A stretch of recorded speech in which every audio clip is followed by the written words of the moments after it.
A veces hay un error que todos los seres humanos cometemos. Esto sucede sobre todo cuando una persona no conoce al Señor y no ha sido salvada, pero los creyentes no estamos alejados de este peligro. ¿Cuál es el error al que me refiero? Bueno, el error es pensar que adoramos a Dios o nuestra adoración a Dios es mayor cuando todo va bien. A veces pensamos que cuando todo va bien es cuando tenemos motivo para adorar a Dios y que nuestra adoración será directamente proporcional con las provisiones y la prosperidad y las bendiciones. Es decir, cuantas más bendiciones tenemos en ausencia de sufrimiento, nuestra adoración va a ser más pura y más excelente. Pero si venimos a la palabra de Dios, nos damos cuenta que precisamente aquellos que están glorificando a Dios de una manera más notable son aquellos que están siendo llevados por un camino de sufrimiento. Bueno, podemos tener el ejemplo de Job. O tenemos también el ejemplo de Abraham, como él glorificó a Dios en medio de pruebas diferentes en su vida.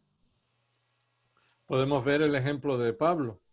Y Pablo muestra que cuando él es débil, entonces es fuerte. Es decir, la manera en la que Dios se está glorificando en su vida es directamente proporcional no con las bendiciones de la prosperidad y de la falta de sufrimiento, sino precisamente cuando Dios es más glorificado en su vida, es cuando más sufrimiento hay. Y esto es un engaño que a veces tenemos en nuestra mente, que no solamente se relaciona con cómo adoramos a Dios, sino también cómo es nuestra felicidad. Pensamos que vamos a ser más felices cuando no sufrimos. Y en realidad la verdadera felicidad está en la mayoría de las ocasiones en medio del sufrimiento. A veces la felicidad cuando no sufrimos precisamente es la muestra de nuestro propio egoísmo o interés de que nuestros deseos se cumplan. Pero la verdadera felicidad se pone a prueba y se manifiesta cuando un creyente está en medio de una prueba. Y esta realidad se puede ver también en la vida de un hombre. Y este hombre es David. Si me acompañáis a 1 Samuel, capítulo 22, 1 Samuel, capítulo 22, encontramos a David huyendo del rey Saúl, huyendo del rey Saúl. Saúl había sido ya descartado por Dios porque había desobedecido a Dios y no era un rey conforme a su corazón, al corazón de Dios. Y Dios escogió a su propio rey y fue David.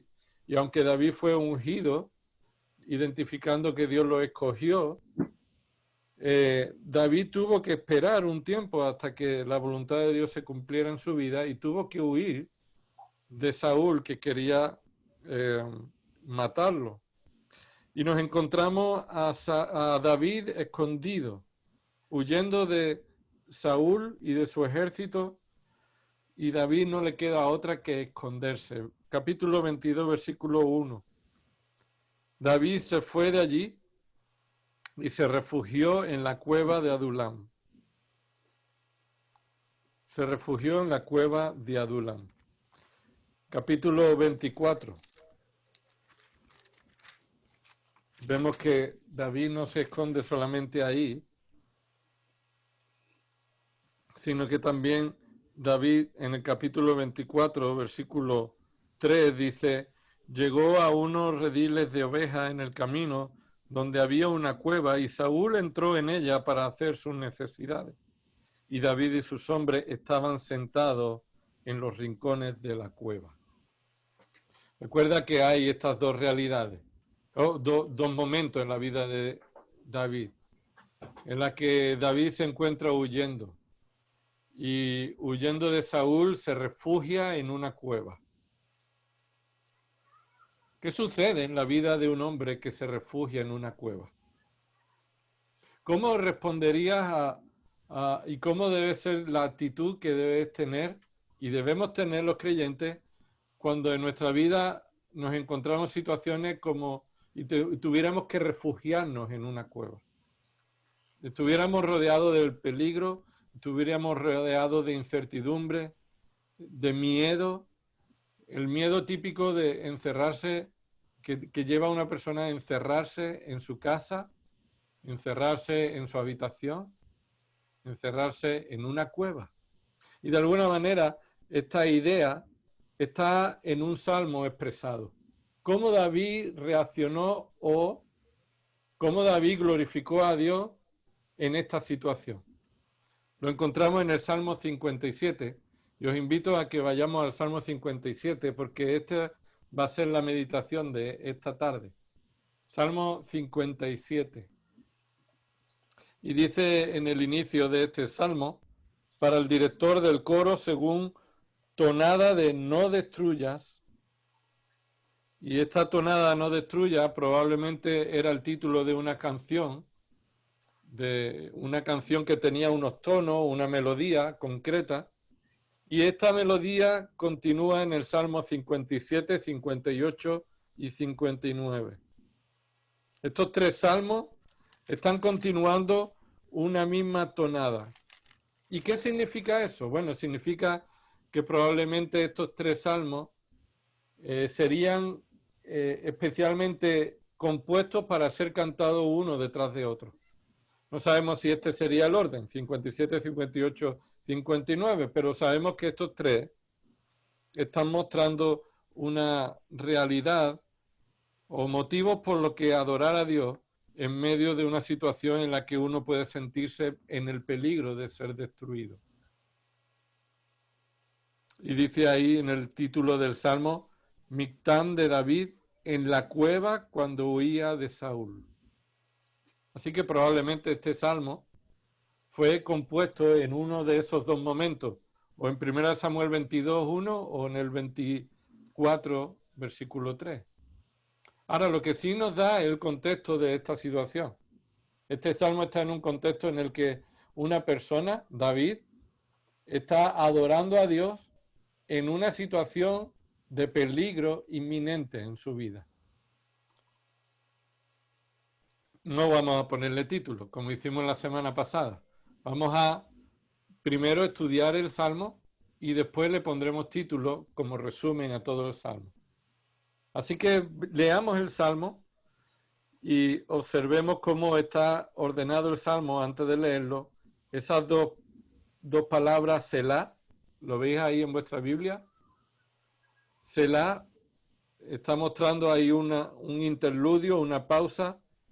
Así que vamos a dividir este salmo según cómo se compuso, en tres estrofas. Tres estrofas, versículos del 1 al 3, hasta la mitad de la primera estrofa, la última parte de la última frase del versículo 3 hasta el versículo 6 en la segunda estrofa, y el versículo 7 al 11 en la tercera estrofa. Leamos este salmo, Salmo 57. Ten piedad de mí, oh Dios, ten piedad de mí, porque en ti se refugia mi alma. En la sombra de tus alas me ampararé hasta que la destrucción pase. Clamaré al Dios Altísimo, al Dios que todo lo hace para mí. Él enviará desde los cielos y me salvará. Él reprocha al que me pisotea.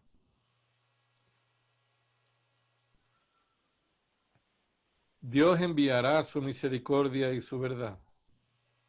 Mi alma está entre leones. Tengo que acostarme entre los que vomitan fuego, entre los hijos de los hombres cuyos dientes son lanzas y saetas. y cuya lengua es espada afilada. Exaltado seas sobre los cielos, oh Dios. Sobre toda la tierra sea tu gloria. Han tendido una red para mis pasos. Mi alma está abatida. Han cavado una fosa delante de mí, pero ellos mismos han caído en medio de ella. Firme está mi corazón. Oh Dios, mi corazón está firme. Cantaré y entonaré salmos. Despierta, gloria mía. Despertad, arpa y lira. A la aurora despertaré. Te alabaré entre los pueblos, Señor. Te cantaré alabanza entre las naciones. Porque grande hasta los cielos es tu misericordia y hasta el firmamento tu verdad. Exaltado seas sobre los cielos, oh Dios, sobre toda la tierra sea tu gloria. Este salmo nos presenta una situación en la que David está huyendo del peligro en medio de una cueva, rodeado de aquellos que se han unido a él para protegerlo. Y Raquel lo puede seguir a la diapositiva. Podemos, como hemos dicho, dividir este salmo en tres verdades especiales, tres verdades principales. La primera verdad la encontramos en los versículos del 1 al 3, hasta la mitad del versículo, y sería este: David pide piedad a Dios, refugiado en su provisión soberana. David pide piedad a Dios, refugiado en su provisión soberana, y es lo que encabeza este salmo. Este salmo es una oración. El salmo es una alabanza, pero es una oración cantada. Y el tema de oración principal tiene que ver con que David desea que Dios obre sobre su vida con piedad. Ahora, ¿qué significa, Señor, ten piedad? Señor, ten piedad de mí. Y lo repite en dos ocasiones en esa frase: Señor, ten piedad de mí. Lo que esto significa es que David está reconociendo que no está demandando que Dios lo obre conforme a lo que David merece. Cuando alguien pide piedad, está pidiendo que alguien obre sobre nosotros, no porque nosotros tengamos algún mérito para que seamos salvados, sino más bien reconociendo la gracia de Dios, que si Dios quiere, nos salvará. Así que David está pidiendo a Dios que Él actúe conforme no a los méritos de David, sino a la misericordia y la voluntad de Dios. Esta piedad está reconociendo que David no merece lo que está pidiendo. En segundo lugar, vemos que aquí, en estos versículos, nos muestra la razón por la que David está esperando la piedad. Y no lo espera por sus méritos, sino más bien lo espera porque no está haciendo nada para salvarse a sí mismo, sino confiando y esperando en el Señor. Mira lo que dice el versículo 1. Ten piedad de mí porque, y esta es la razón, porque yo en ti me refugio. Es decir, en ti se refugia mi alma. En ti se refugia mi alma. Cuando se habla del alma, se está refiriendo a una realidad espiritual, a un refugio espiritual. Y David está en medio de una cueva y dice, bueno, esta cueva no me puede cuidar, no me puede proteger. Mi alma no puede ser protegida y guardada por algo material, sino mi alma solamente puede estar protegida y refugiada en aquel que puede guardar mi alma. Y esto en ocasiones es lo que sucede en nuestra vida. Cuando pasamos dificultades, cuando hay necesidades, lo que primero afecta a nuestra vida es nuestra parte espiritual. Nuestra mente, nuestros sentimientos, nuestras inquietudes, nuestros pensamientos se ven afectados por los problemas. Y podemos aparentar que estamos bien, ¿verdad? Pero lo fundamental es cómo está nuestra alma. Y David está diciendo, el fundamento de mi seguridad, mi confianza, no puede estar puesta en las cuestiones materiales, sino más bien en la provisión de Dios a quien yo busco refugio. Y él habla como buscando ampararse en la sombra de sus alas. Eso en un sentido muestra que es un refugio cálido, un refugio delicado, como un pollo está o una gallina está cuidando y protegiendo a sus polluelos. Así que el alma de David está buscando que Dios lo trate con piedad, porque él no está haciendo nada para ser librado por sí mismo, sino amparándose en el cuidado, en la provisión de Dios. Pero dice también, versículos 2 y 3, que esta provisión, este refugio y amparo se demuestra con una confianza en la soberanía de Dios. Nuestra alma no encuentra refugio y amparo si no es confiando en la soberanía de Dios. Mira lo que dice el versículo 2, clamaré al Dios Altísimo. Este clamaré no está diciendo un acto que hará en el futuro. Este futuro, esta manera de decir clamaré, es una expresión de propósito. Es decir, cuando yo confío en el Señor, la manera en la que la realizo es cuando en mí mismo declaro un propósito, una finalidad, cuando tomo una disposición, cuando tomo una decisión personal, que es clamar al Señor. Y mira lo que dice, clamaré al Dios Altísimo.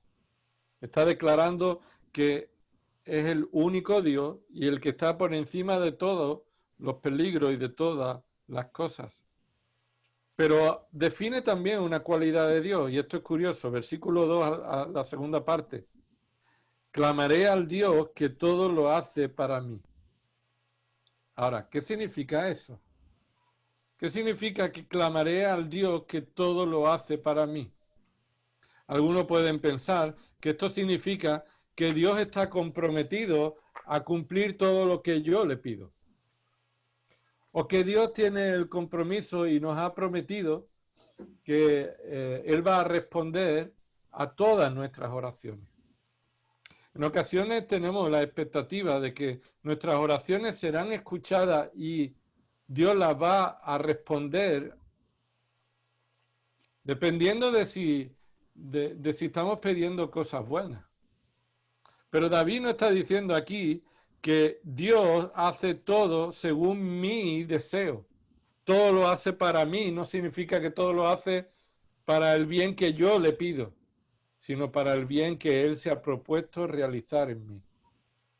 Esto es lo mismo que nos enseña el Salmo 138, versículo 8. Es un versículo paralelo y está diciendo que Dios cumplirá su propósito en mí. Así que cuando Dios hace todo lo que hace para mí, no significa para satisfacer mis deseos, sino para cumplir su propósito. Así que esto es lo mismo que nos dice Romanos 8:28. Para los que aman a Dios, todas las cosas Él las usa para un bien, para cumplir su propósito en nosotros. Así que si lees el versículo 2, no significa que Dios hace todo lo que hace lo hace para mí, no significa que Dios se compromete a cumplir todos tus deseos, sino más bien Dios va a cumplir su propósito en tu propia vida. Y probablemente eso implique que no va a responder cosas que tú le estás pidiendo. Así que David confía en la respuesta soberana de Dios. ¿Y cómo es que Dios va a hacer todo para mí? Versículo 3. Esto es lo que David dice que Dios obra. ¿Cómo Dios obra? Él dice esto: Dios, Él enviará desde los cielos y me salvará. Y yo creo que este es uno de los versículos principales de este salmo, porque David sabe que sobre todas las cosas, el único en quien podemos esperar que envíe salvación a nuestra vida, la única salvación puede venir de los cielos. Y la salvación no viene por una situación externa. Este salmo, este versículo, Él enviará desde los cielos y me salvará. Está poniendo la mirada en la provisión que Dios nos ha dado en Cristo. Él envió desde los cielos a un cordero preparado. Y a veces Dios no nos va a salvar del peligro en la tierra, sino que nos va a salvar por medio de Cristo de la condenación eterna. Y en muchas ocasiones nuestra expectativa no se... sufrimos porque no se cumple nuestra expectativa, porque no miramos más allá de los eventos puntuales. Mira, lo más importante de tu vida es qué pasará contigo después de la muerte. Después de la muerte, ¿qué va a pasar contigo? Y David dice que él confía en que Dios Altísimo enviará desde los cielos y lo salvará, y no especialmente por los peligros materiales, sino lo salvará su alma, que es lo que él se ha refugiado su alma en el Señor. ¿Estás tú confiando en la provisión del Señor en Cristo? ¿Has puesto tu esperanza en Cristo? ¿Estás poniendo tu satisfacción en que se cumplan tus deseos en esta tierra, o ya para ti es suficiente que Dios haya enviado a su Hijo para ocupar tu lugar en la cruz y Él haya vencido la muerte, y gracias a eso, aunque muera, tienes un lugar preparado por toda la eternidad con Cristo en su gloria? ¿Qué más puede pasar? ¿Qué más deseas que suceda? Si con eso lo tenemos todo. Y no solamente Él enviará desde los cielos y me salvará. Versículo 3, otra obra que Dios realiza. Él reprocha al que me pisotea. Así que David tiene también una mirada en la justicia de Dios. Que no solamente Él nos salvará por medio de Cristo, sino que también Dios obrará en justicia sobre todo aquellos que rechacen a Cristo. Y que, siendo pecadores y rechazando el Evangelio, actúan en contra de todos los que han confiado en Cristo. Y todos estamos rodeados de estas personas. Personas que nos hacen daño, y especialmente nos hacen daño cuando nuestro deseo es ser fiel al Señor y a su palabra. Ahora, nuestra seguridad es que Dios actuará reprochando y actuando con justicia contra todos aquellos que nos han pisoteado en algún momento. Dios es un Dios justo. Y gracias a Él, que Él pisoteó a Cristo para que nosotros no fuéramos tratados ni reprochados por nuestro propio pecado y rebeldía. Así que, ¿cómo aplicamos esta verdad de que Dios pide a Dios piedad y confía en su provisión soberana? Esta sería la aplicación de este párrafo. Este es un punto de aplicación. Pide a Dios piedad y espera su provisión soberana. Es decir, ruega al Señor que obre según su piedad, no según lo que tú creas que tú mereces. Pero también espera que Dios obre según su soberana voluntad, no lo que tú quieras. Que Él va a proveer de salvación, ha provisto de salvación. Y que nada ni nadie nos podrá separar del amor de Cristo. Así que confía y espera en su respuesta soberana. En segundo lugar, este salmo nos enseña del versículo 3 la última parte, al versículo 6, que David exalta y glorifica a Dios en la situación menos ideal. Y esto es lo que antes estábamos hablando. A veces creemos que en la situación más ideal es la más propicia para alabar y exaltar a Dios. Pero precisamente un creyente, cuando más debe estar adorando y exaltando a Dios, es en la situación menos ideal a nuestros ojos. Mira lo que dice el versículo 3, después del Selah, después de ese tiempo de meditar. Dios enviará su misericordia y su verdad. Sin duda esto es una manera concreta de decir lo que Dios hará desde los cielos. Lo que Dios hace, Dios Altísimo hace para mí. Y lo concreta aquí David de esta manera. Dios enviará su misericordia y su verdad.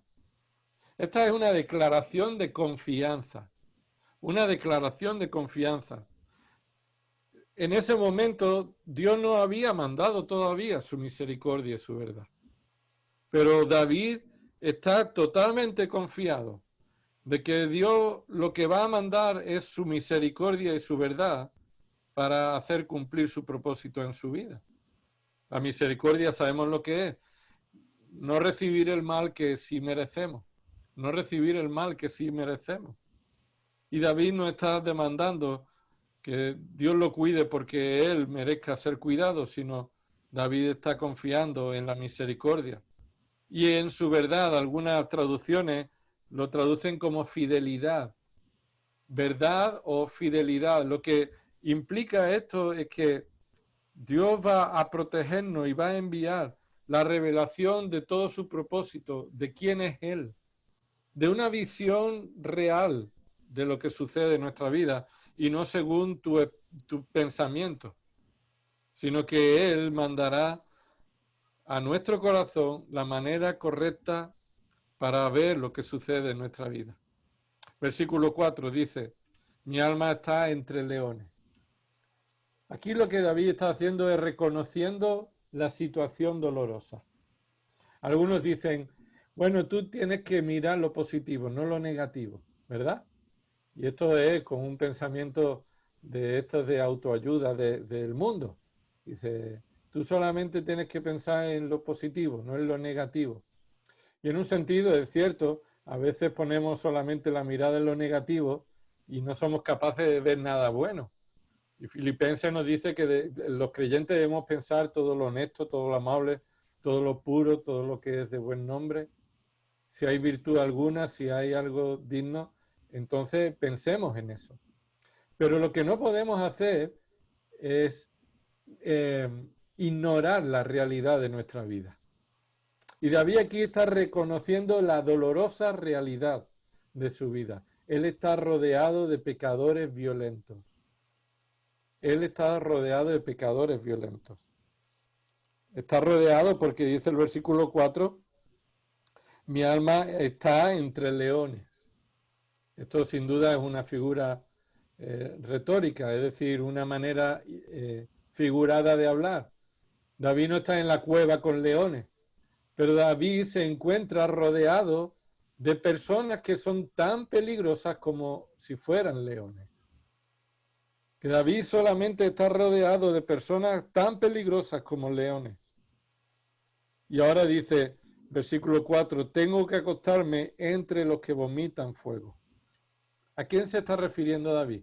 David se está refiriendo precisamente a aquellos que le rodean, los que parecen ser sus valientes, los que están junto a David para defenderlo, y precisamente son aquellos que si vas a 1 Samuel 22, van a decirle, mata a Saúl, Dios te lo ha puesto ahí, mátalo. Y es decir, son hombres violentos, que no confían en la misericordia y en la verdad de Dios.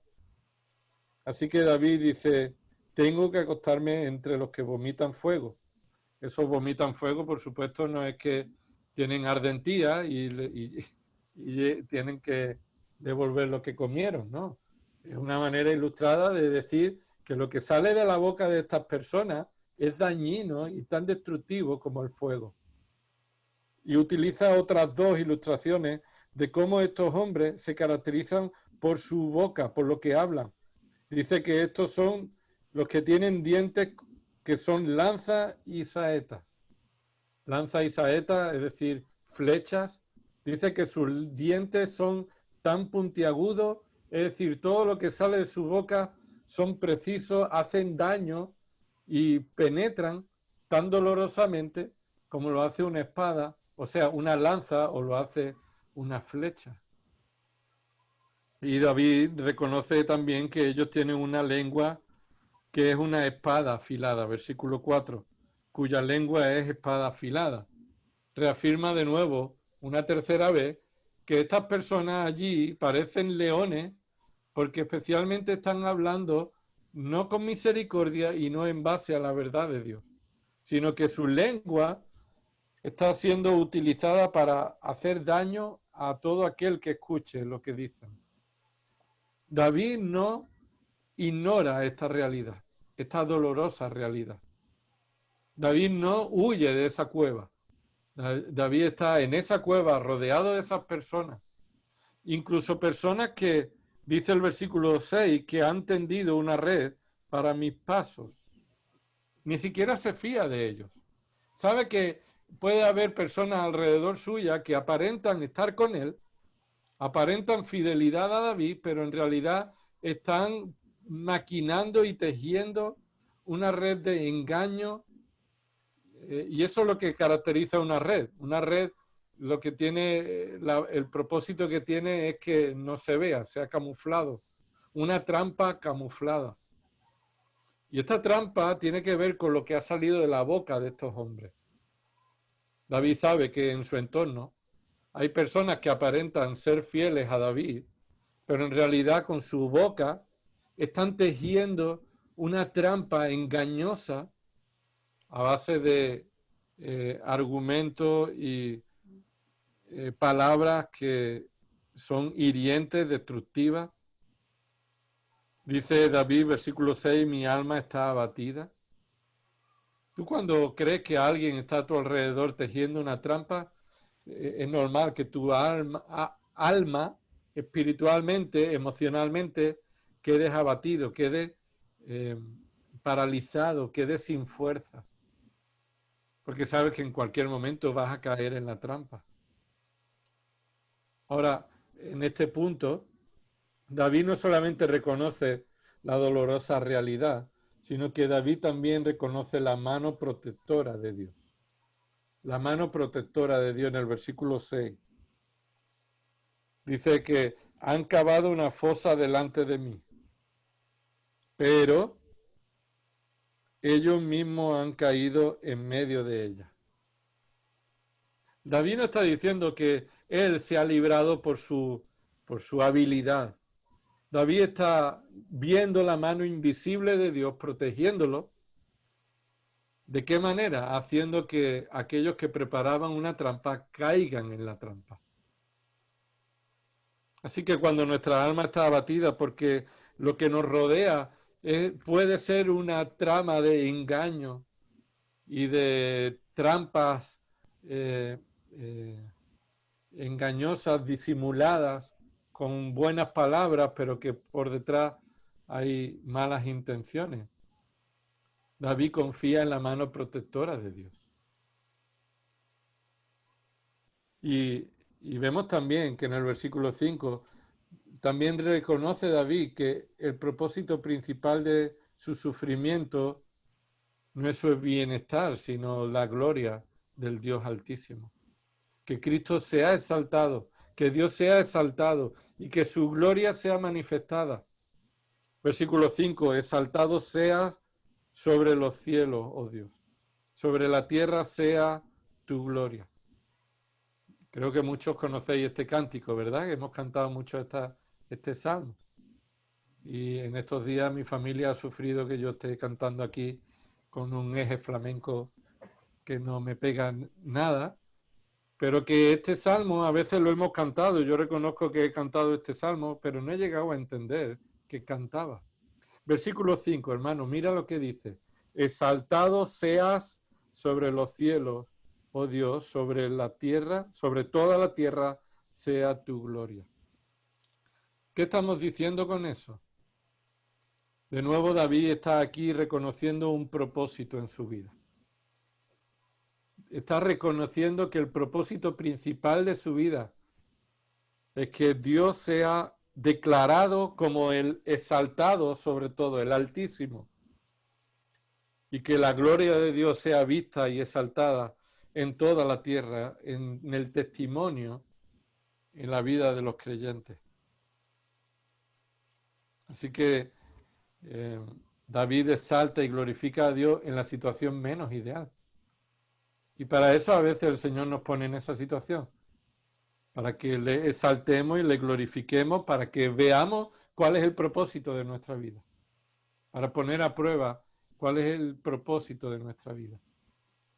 Y no puede haber otro propósito en nuestra vida que exaltar a Dios como el Altísimo sobre los cielos, esto es, exaltarlo sin medida, sobre los cielos, es decir, más allá de toda medida. Y sobre la tierra, es decir, sobre toda la esfera del poder en la tierra, en todo ambiente de la tierra, la gloria de Dios sea vista. Y esto se repite en el versículo 11, siendo una idea principal del Salmo, la adoración, la exaltación de la gloria de Dios, del Dios Altísimo, en medio de una situación menos ideal. Y esta es la aplicación. Procura exaltar y glorificar a Dios, sobre todo cuando sufres. Sobre todo cuando sufres. Procura exaltar y glorificar a Dios y sobre todo cuando sufres. Y terminamos este salmo, que nos enseña la última parte. Pues no puede ser otra cosa que reafirmar esto, llevar a la práctica el propósito. Si David reconoce que su principal propósito es exaltar y glorificar a Dios, David se centra ahora, en versículos 7 al 11, en que siempre está dispuesto a adorar a Dios de todas las formas posibles. Y mira lo primero, el énfasis de los actos de adoración. Del versículo 7 al 11 encuentras todas estas declaraciones de diferentes maneras en las que uno puede adorar a Dios, actos de adoración. Dice el versículo 7, cantaré, entonaré salmos. Dice el versículo 8, despertaré al alba, es decir, lo haré en todo momento, desde el principio de la mañana, antes que el sol salga, voy a hacer que el sol se despierte, porque yo con mi canto lo despertaré. Dice, continúa, despertaré a la aurora, versículo 9, te alabaré, versículo 9, te cantaré,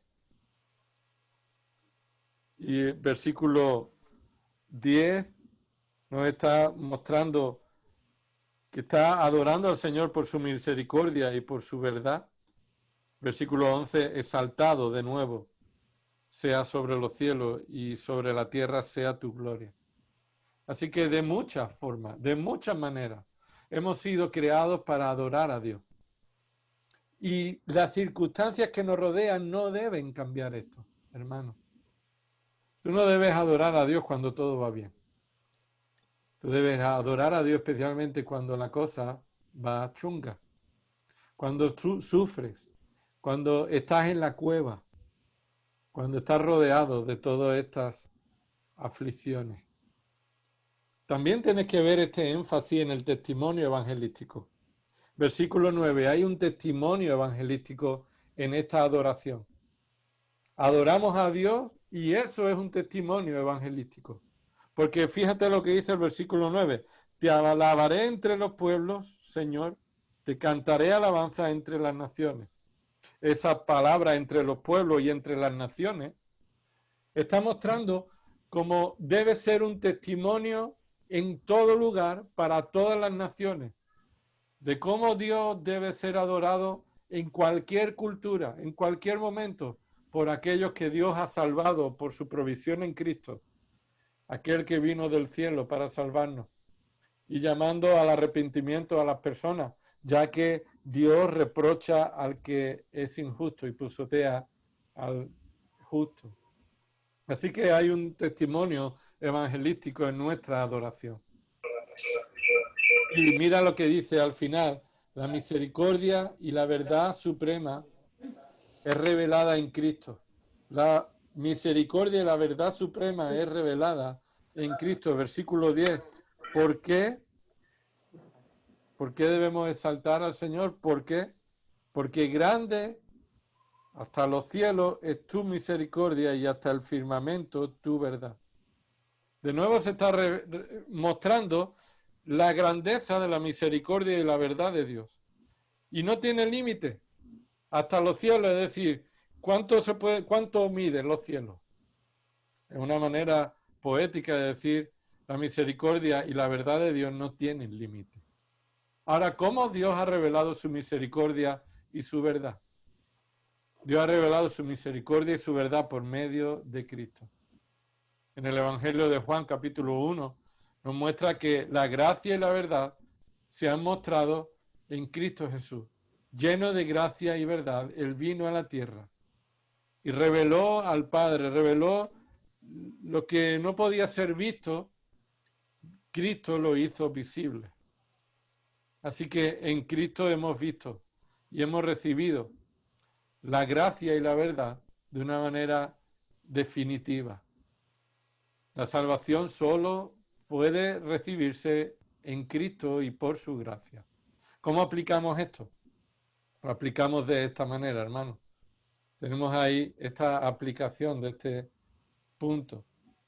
Adora a Dios centrando tu vida en Cristo. Adora a Dios centrando tu vida en Cristo o viviendo una vida cristocéntrica. Reconociendo que la misericordia y la verdad solamente se hallan en Cristo y fuera de Él no tenemos ninguna esperanza. No tenemos ninguna razón de alabar a Dios. Solamente podemos alabar a Dios cuando reconocemos que en Cristo hemos recibido todo el bien, toda la salvación, toda la misericordia. Ahora, fuera de Cristo, las personas van a estar sufriendo su rebeldía por no darle a Dios lo que Él merece, la adoración que Dios merece. ¿Cómo podemos orar, hermanos? Debemos orar, por ejemplo, en esta orientación. En primer lugar, con esta primera verdad, Señor, te pido que no dependa de mis deseos, sino de tu piedad soberana. Si estamos pidiéndole al Señor que obre con piedad en nuestra vida, no debemos depender de nuestros deseos, sino que se cumpla la voluntad de Dios. Que podamos ver que Dios tiene un propósito y si Él quiere que en ese propósito estemos en la cueva, entonces confiemos y descansemos, que es en la cueva donde debemos estar. Así que le pedimos al Señor que no dependa de nosotros, que se cumpla nuestro deseo, sino que confiemos en su piedad. También otros dos temas de oración. Señor, confieso que no estoy centrado en tu gloria cuando sufro. El propósito de nuestra vida es glorificar a Dios aún cuando sufre. Pero no siempre es así, ¿verdad? No siempre es así. No siempre cuando sufrimos adoramos a Dios en esa situación. Así, Señor, confieso que yo no estoy reconociendo que tú me has creado para traer gloria a tu nombre, aún cuando estoy en la cueva, en el sufrimiento. Y otro tema de oración, Señor, te doy gracias, porque nada ni nadie me separará de tu amor. Nada ni nadie me separará de tu amor. Y al final, en el último punto del párrafo de este salmo, podemos orar así: Señor, te alabo, porque por tu misericordia y tu verdad en Cristo estoy firme. Mira el versículo 7. Firme está mi corazón. Oh Dios, firme está mi corazón está firme. Este es el resultado de la misericordia y de la verdad en Cristo. Estamos seguros de que somos salvos hasta el final por la obra de Cristo y no porque nuestra vida vaya como nosotros queremos o porque nuestros méritos aseguran nuestra salvación. Nuestra alma puede estar en la cueva y en algún momento abatida, pero por la gloria de Dios, por su misericordia, por su verdad, el resultado verdadero de nuestra alma es que está firme, no es inestable, no depende de las circunstancias externas, sino que está afianzada y fundada en la misericordia y la verdad en Cristo. ¿Qué título le pondríamos al Salmo? Después de haber visto todo esto. Bueno, este sería el título que yo sugiero. A este Salmo le podríamos decir adorando a Dios desde la cueva. Adorando a Dios desde la cueva. Y si estás en la cueva, ya sabes por qué Dios te ha puesto ahí. Y si estás en la cueva y no estás adorando a Dios, ya sabes qué debes hacer.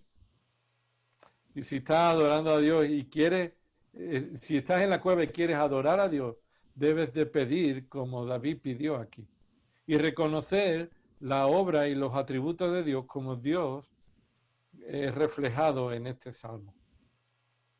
Vamos a orar. Señor, te damos gracias por tu misericordia, por tu verdad, porque tú enviaste la salvación desde el cielo.